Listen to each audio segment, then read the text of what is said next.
Now, a little earlier, I spoke to Donald Trump's former National Security Advisor, John Bolton, and against that backdrop, I began by asking him how he sees the US-China relationship in the context of the talks that are happening in Glasgow. Well, I thought it was very interesting that Chinese leader Xi Jinping not only didn't bother to show up, he didn't even give a video presentation. He just submitted a written statement, which I think tells you a lot about China's view of this whole exercise. You know, the Biden administration has campaigned on and made climate change one of their big issues. And they've also said repeatedly that their desire to reach agreement with China on climate change would not affect any of the numerous other contentious issues the U.S. and I think the West as a whole has with China. I don't think that's working out very well either. The Chinese don't see it that way, and I don't think they will in the future. So I think it's an example of the gulf between China and the United States and China and much of the West as a whole. I mean, in terms of what you regard the priority when it comes to American-Chinese relations, what should President Biden be doing? Well, I think the main issue with China, the U.S. has it, but so does Europe, so does Japan, is that China is bent clearly on meeting its hegemonic aspirations in the near term, along China's periphery, in the East China Sea, the South China Sea, its land borders in Southeast and South Asia, and then has more global aspirations as well across the whole spectrum of activity, political, economic, military, and their contribution to carbon emissions is something that is going to get worse before it gets better, and the entire exercise in Glasgow is not going to affect, because whatever China commits to, and it won't be much, it wasn't much in the statement they submitted, isn't enforceable anyway. But I assume you think that what we call Orcas, that deal between Australia, America and Great Britain, which seems to be all about reinforcing the sort of, in a sense, Western presence in the Asia-Pacific China sphere of influence, you'd be in favour of that, wouldn't you? And that was a Biden initiative. It was a big step forward. There's no doubt about it. I think it's a template that we might see other more ad hoc arrangements put in place. The Biden administration agreed to it. You're absolutely right. I'm very glad they did. Wasn't their initiative. I think the initiative came from Australia and the UK, but I'm glad we agreed to it. Now, on Afghanistan, I mean, you work for a president whose catchphrase was putting American first. What wasn't Joe Biden doing precisely that in withdrawing American troops from Afghanistan?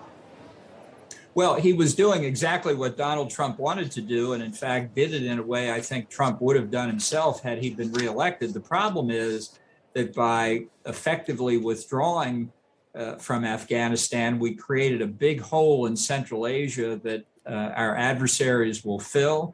And I think it's left the United States less secure today than it was before the withdrawal. You know, a senior civilian Pentagon official testified last week that his assessment of the intelligence was that ISIS-K would be ready to mount terrorist attacks against the United States in between 6 and 12 months, and that Al-Qaeda based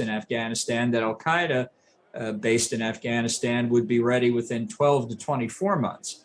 So that's a statement by the Biden administration that not 2 months after our military withdrawal, we're potentially within 6 months of terrorist attacks emanating from Afghanistan. It was a stunningly candid thing to say, and I think it helps explain why Biden's popularity has gone so low in substantial part. The withdrawal from Afghanistan was a mistake. It was a mistake Biden made, but he was simply following through on the mistake Trump would have made had he been able to do it. No, as you say, he was following what Trump wanted to do. If you put both presidents in the round, I mean, you know, you've been very critical of Joe Biden. You, in your book, were pretty critical of Donald Trump. Who, in your view, is worse?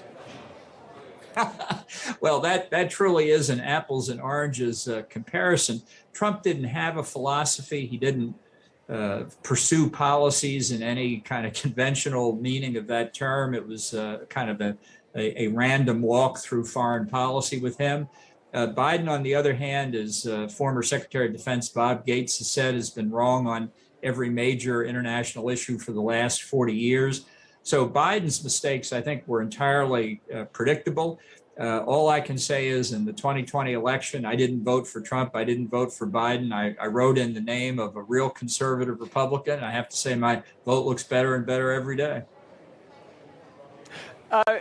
Trump looks from across where we are as though he's coming back. Do you think he will be the candidate? I'll go further than that. I don't think Trump will run for the presidency in 2024. I think he knows deep inside, although he'll never admit it, he did lose in 2020, and he very much fears losing in 2024 because if he hates anything in the world, he hates being called a loser. And the last thing he wants is to go into history as having lost these last elections. Now, I think he will talk about running incessantly until the very last moment, because if he were ever to say he was not going to be a candidate, it would turn the spotlight off, and he doesn't like that either. So I think he'll talk about it a lot. Ultimately, he may try and be a kingmaker in the Republican nomination process. We'll see how that goes, but I will make a firm prediction for you. He will not run in 2024. Well, that's extremely interesting. So can I just ask you, who would you like to see as the Republican candidate? And do you have a sense at this stage of who may end up being the candidate? Well, I don't have a personal pick at this point. I think the field is wide open. I think it's entirely possible we could have between 12, 15, maybe even more candidates or people who are seriously pursuing a candidacy. And while we're in the prediction business, I'll predict that Joe Biden won't run in 2024 either. And I think the Democratic field will be wide open. So my view on the Republican side is let 100 flowers bloom. Competition is a good thing in politics. Let's see what the aspirants have to say and see how persuasive they are. John Bolton, really good to talk to you and hope you'll come back soon. Great. Thanks for having me.